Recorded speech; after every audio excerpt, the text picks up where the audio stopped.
En manchette ce soir, plus de 1,7 million de dollars pour le secteur bioalimentaire dans la région. La première entente sectorielle a été signée avec le gouvernement du Québec. 75% des résidents de l'Abitibi-Témiscamingue sont branchés à l'Internet haute vitesse. Internet haute vitesse, c'est un service essentiel maintenant dans nos milieux. On avait besoin que ce soit fait. Oui, ça améliore la qualité de vie. L'économie d'ici redevient au niveau pré-pandémique. Il y a quand même en Abitibi un net avantage, puis les entreprises présentement, en tout cas du moins, s'en sortent vraiment mieux qu'au Québec et au Canada.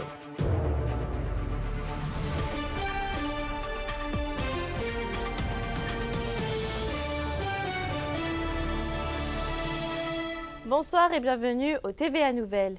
Québec alloue plus d'1 700 000 $ dans le cadre de la première entente sectorielle de développement du secteur bioalimentaire de l'Abitibi-Témiscamingue. Et ça, c'est pour les années 2022 à 2025. Le ministre de l'Agriculture, des Pêcheries et de l'Alimentation, André Lamontagne, en a fait l'annonce aujourd'hui dans le cadre d'une tournée régionale. Cette première entente sectorielle en Abitibi-Témiscamingue va agir comme un important levier pour le déploiement de projets bioalimentaires qui tiennent compte des particularités régionales. Le secteur bioalimentaire, la production, la transformation, la mise en marché des produits agricoles, ça a un potentiel exceptionnel pour chacune des régions du Québec. Bien là, en Abitibi-Témiscamingue, les gens se sont concertés, ont priorisé un peu qu'est-ce qu'ils voulaient faire, quel levier ils voulaient utiliser pour développer leur secteur. Alors, l'entente sectorielle qu'on annonce aujourd'hui, c'est 1 730 000 $ du gouvernement et puis 375 000 $ qui vient des MRC, 2 105 000 $ pour venir en soutien puis mettre en œuvre cette vision-là. L'agriculture, c'est le seul secteur d'activité économique qui est présent dans les 5 MRC. Il contribue à la vitalité de tous nos villages dans le milieu rural puis à la prospérité de chacun des territoires. Donc, elle joue un rôle vraiment essentiel. Ça fait une belle entente sur 3 ans, 2,1 millions, qu'on dit, nous, là, ce qu'on va faire, c'est travailler extrêmement fort à développer la filière bioalimentaire. Chaque MRC est différente, on a des besoins différents, on a des agriculteurs qui œuvrent aussi dans des domaines qui sont différents. On ne fait pas vraiment de distinction là-dedans. Ce qu'on veut, c'est que l'argent soit déployé dans le but de créer une filière qui va être beaucoup plus solide en région. D'ailleurs, Québec accorde également un peu plus de 354 000 $ en aide financière pour la mise en valeur du territoire public en Abitibi-Témiscamingue. L'argent va servir à la construction d'un chemin d'accès entre le secteur du lac Valais ainsi que pour des projets d'aménagement au lac aux Sables ainsi qu'une ligne électrique au lac Rocher. Et à travers la province, eh bien, c'est 2 200 000 $ qui ont été octroyés. Sur un autre sujet, l'opération haute vitesse continue de se déployer dans la région. Mais Sophie, est-ce qu'on sait où on en est dans ce dossier?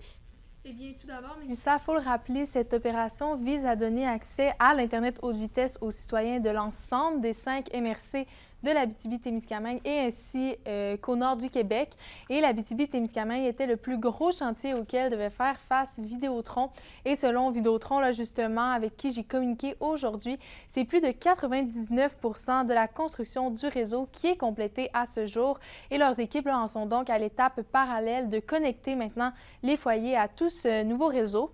Et ce sont près de 75% des résidents dans les 5 MRC de la région qui peuvent dès maintenant bénéficier des services de Vidéotron s'ils le souhaitent.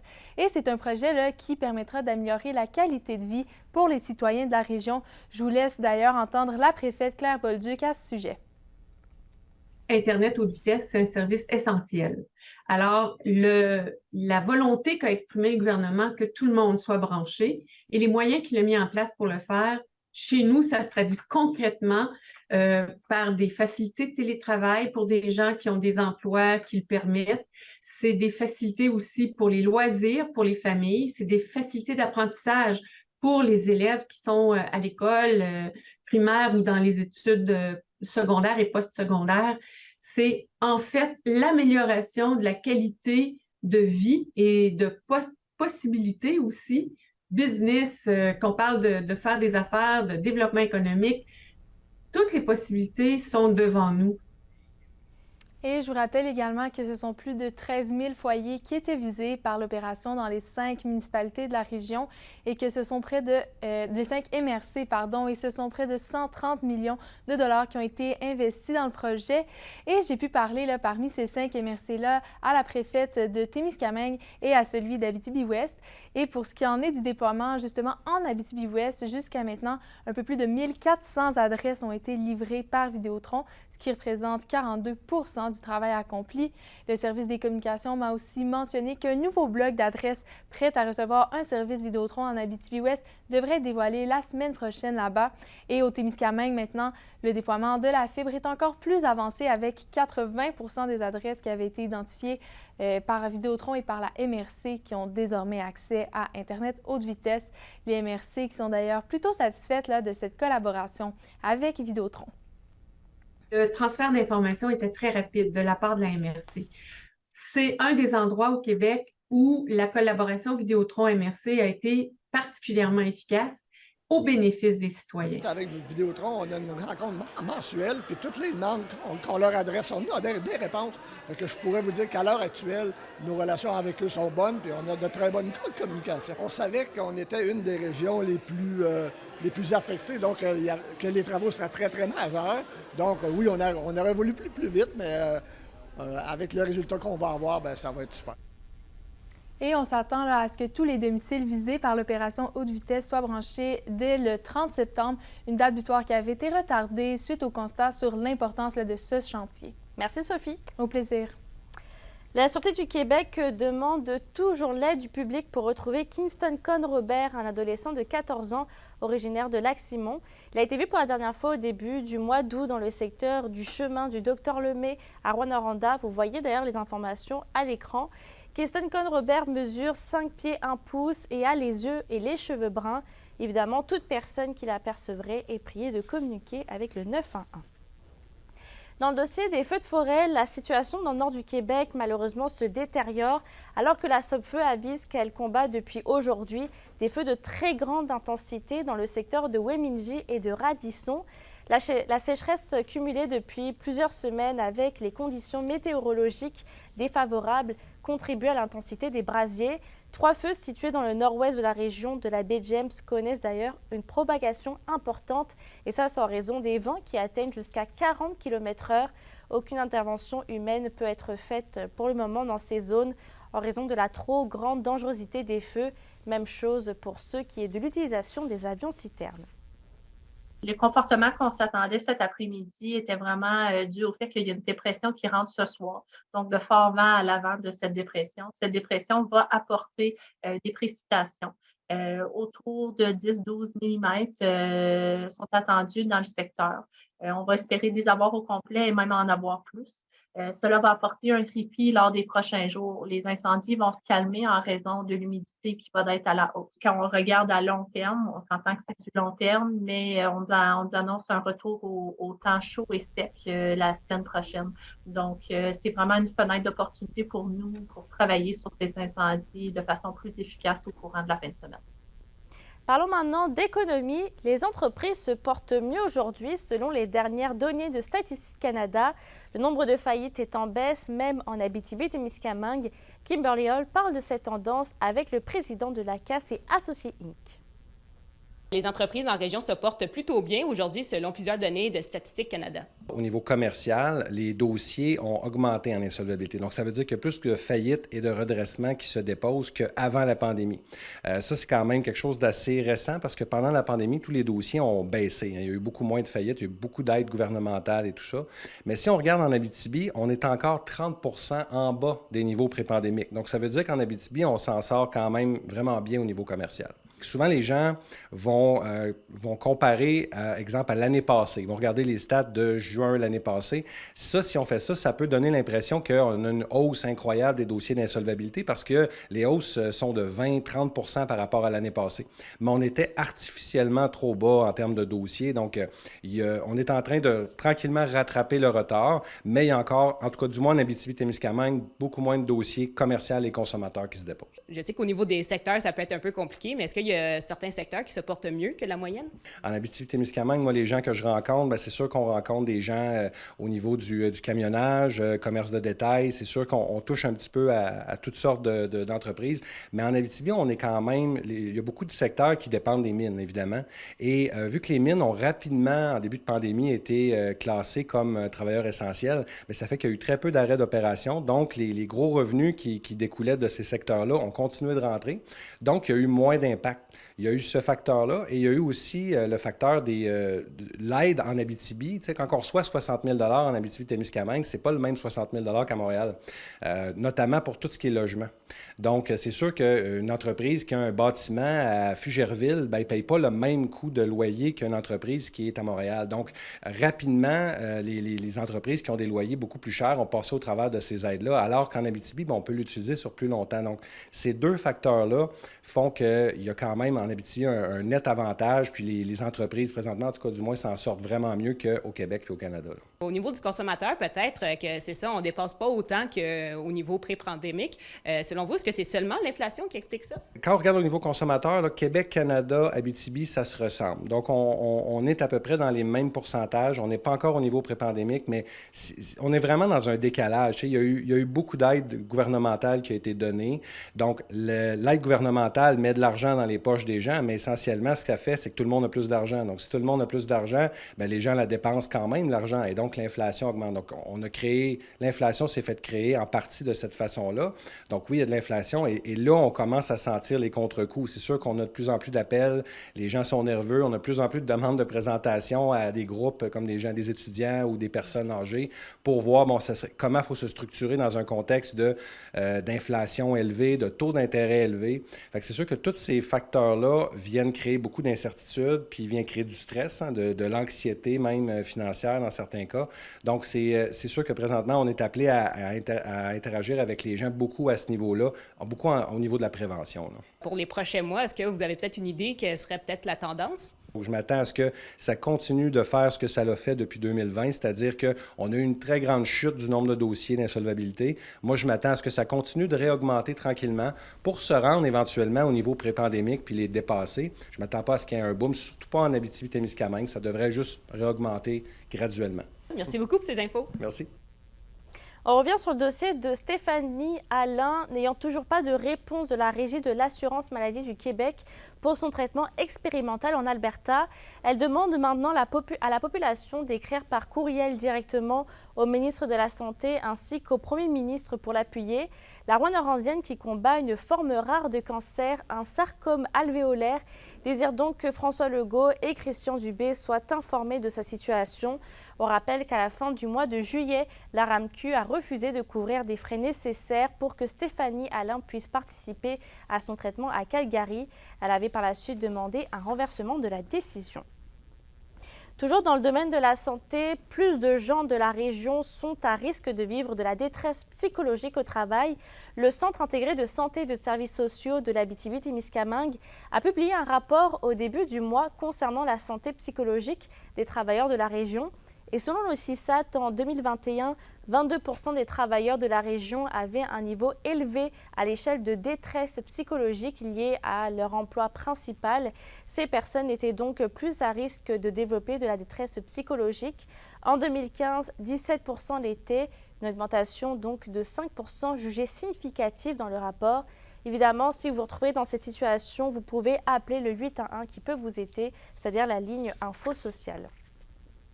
Encore en santé, une nouvelle étude pan-canadienne réalisée auprès de 175 personnes âgées de 60 à 85 ans présentant un trouble cognitif léger démontre que la combinaison de la stimulation cognitive mais aussi de l'exercice physique a un impact significatif sur l'amélioration de leur santé cognitive.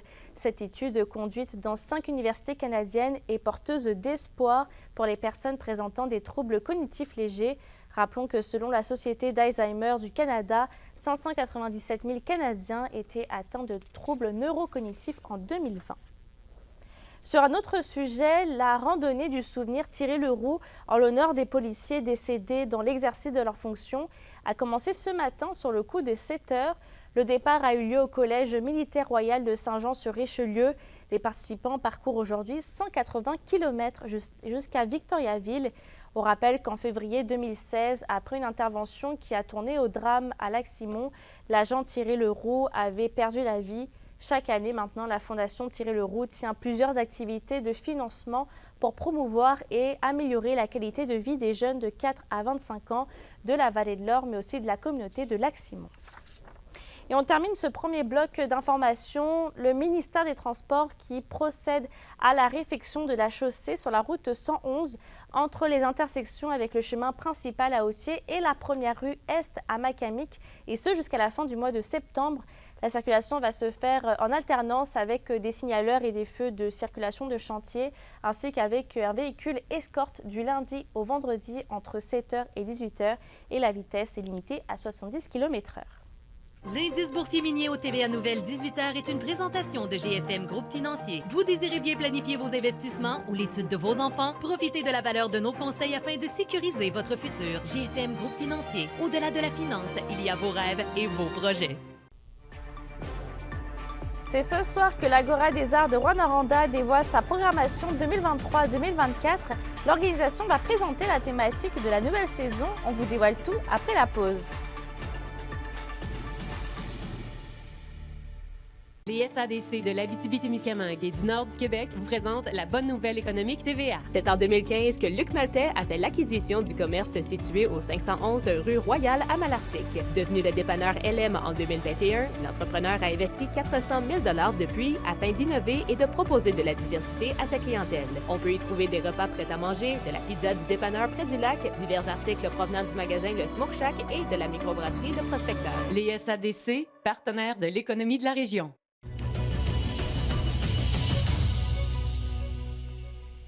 Passons au transport. La Cour suprême du Canada accepte d'entendre la cause d'un groupe de transport aérien qui remet en question le règlement sur la protection des passagers aériens de l'Office des transports du Canada. Air Canada fait d'ailleurs partie du groupe en question. La Cour d'appel fédérale avait validé la plupart des règles de l'OTC en lien avec l'indemnisation des voyageurs aériens lorsque leur vol est retardé ou alors que leur bagage est endommagé.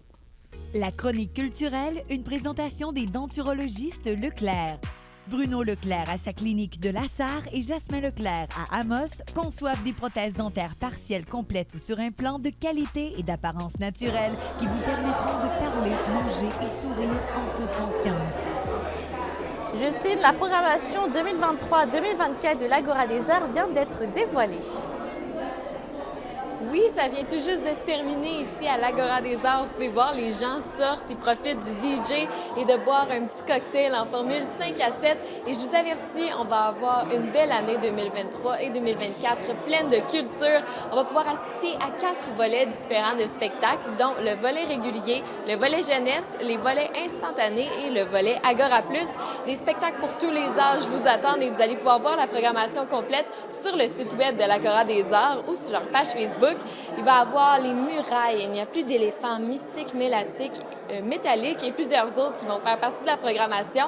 Et après le succès de la dernière édition, les Improbables sont de retour. 2 artistes de disciplines différentes vont se rencontrer afin de concevoir une création avec une thématique imposée. Ce qui est beau dans cette programmation-là, c'est que tous les spectacles suivent le même thème. Je vous laisse le directeur artistique de l'Agora des Arts, Adam Fauché, vous expliquer le thème qui a été dévoilé pendant le 5 à 7 il y a quelques minutes. Autopsie identitaire. J'avais envie cette année de parler de l'identité. Je trouvais qu'en 2023, c'est toujours la question un peu que je me pose quand je fais mes programmations, c'est de quoi j'ai envie de parler finalement au public.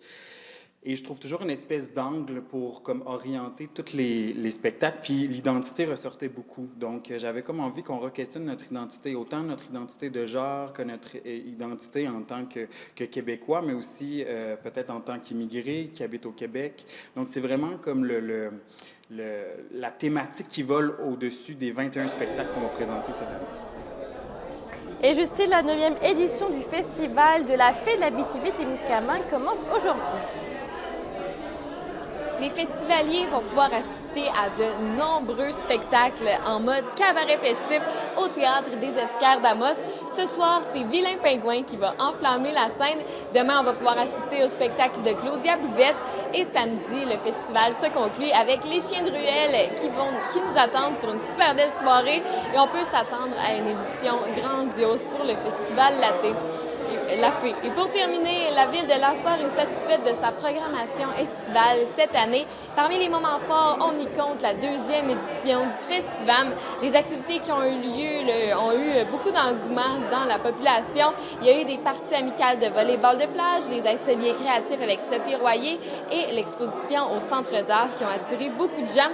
L'événement s'est conclu hier avec le spectacle de Phil J. Smith au parc Les Éclatés. Et les amateurs de musique country étaient au rendez-vous afin de découvrir cet artiste. Si vous avez manqué son apparition au festival, mais vous voulez découvrir l'artiste Phil J. Smith, eh bien c'est votre chance parce qu'il est aussi en spectacle ce soir au parc Albert Dumais à Val-d'Or. En plus, c'est gratuit, alors allez faire un tour. La météo va être plutôt changeante pour les prochains jours. Nuages, soleil et averses. Le mois d'août est quand même plein de surprises. On vous explique tout dans un instant.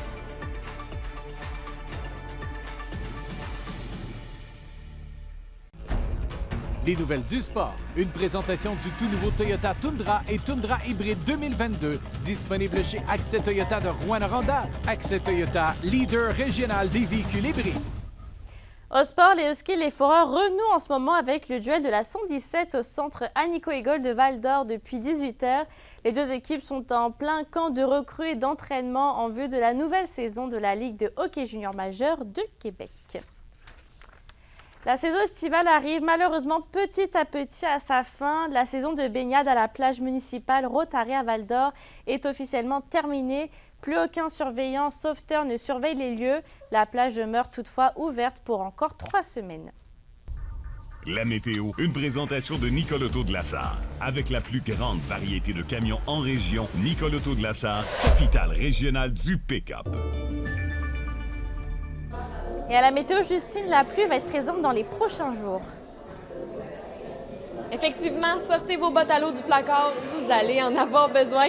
Pour ce soir et cette nuit, en Abitibi, ça va être nuageux, suivi d'averses, avec un risque d'orage au cours de la nuit, et tout ça accompagné d'un minimum de 15. C'est la même chose pour le Témiscamingue. Demain, en Abitibi, des averses nous attendent, avec un risque d'orage et un maximum de 17. Et au Témiscamingue, il va aussi avoir des averses accompagnées de températures stables, environ autour de 14 degrés. Et un aperçu pour samedi, en Abitibi, des averses avec un maximum de 25. Et au Témiscamingue, les chanceux, vous allez avoir du soleil avec un maximum de 24. Alors, ça va être la température parfaite pour la foire gourmande qui commence demain. Ça, c'est vrai. Merci, Justine. Merci de nous avoir suivis ce soir. N'oubliez pas qu'on est maintenant sur YouTube et X, qui est l'ancien Twitter, si vous voulez nous suivre. Demain, on va se retrouver pour un reportage spécial avec notre collègue Anthony Dallaire, qui a pu survoler aujourd'hui en hélicoptère les impacts des feux de forêt sur la série de produits forestiers résolus. Évidemment, on s'attend à voir de belles images, surtout à ne pas manquer. Merci encore et puis bonne soirée.